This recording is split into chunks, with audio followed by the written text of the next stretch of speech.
One day, James had to wait at the station till Edward and his train came in. This made him cross. Late again! Edward laughed and James fumed away.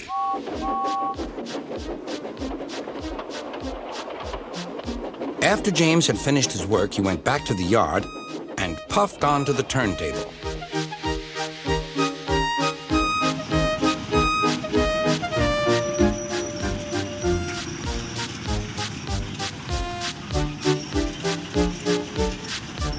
He was still feeling very bad-tempered. "Edward is impossible," he grumbled to the others. "He clanks about like a lot of old iron, and he is so slow, he makes us wait." Thomas and Percy were indignant. "Old iron? Slow? Why, Edward could beat you in a race any day." "Really," said James, "I should like to see him do it."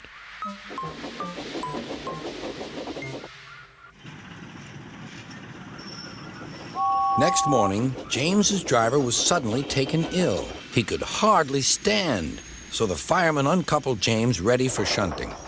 James was impatient. Suddenly, the signalman shouted. There was James puffing away down the line. "All traffic halted," called the signalman. Then he told the fireman what had happened. Two boys were on James's footplate fiddling with the controls. Phew! They tumbled off and ran when James started. The signalman answered the telephone. "Yes? He's here." "Right. I'll tell him. The inspector's coming at once. He wants a shunter's pole and a coil of wire rope." "What for?" wondered the fireman. "Search me, but you'd better get them quickly." The fireman was ready when Edward arrived.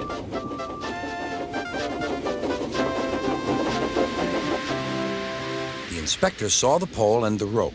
"Good man, jump in." We'll catch him, puffed Edward. James was laughing.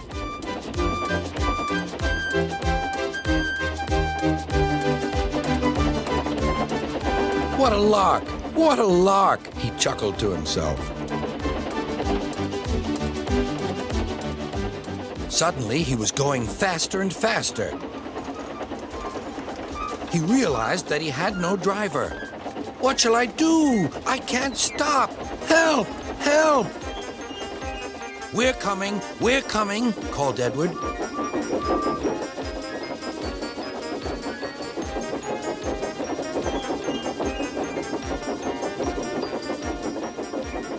Edward was panting up behind with every ounce of steam he had. At last, he caught up with James.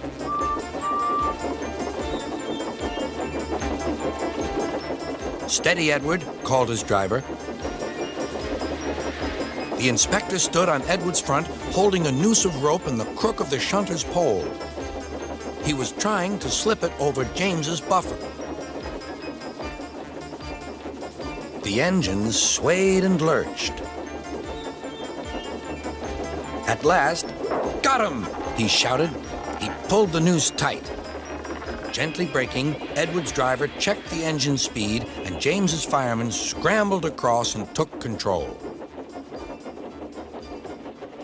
"So, the old iron caught you after all," chuckled Edward. "I'm sorry," whispered James. "Thank you for saving me." "You were splendid, Edward." "That's all right," replied Edward. The engines arrived at the station side by side. Sir Topham Hatt was waiting. "A fine piece of work," he said. "James, you can rest and then take your train." "I'm proud of you, Edward. You shall go to the works and have your worn parts mended." "Oh, thank you, sir," said Edward. "It'll be lovely not to clank."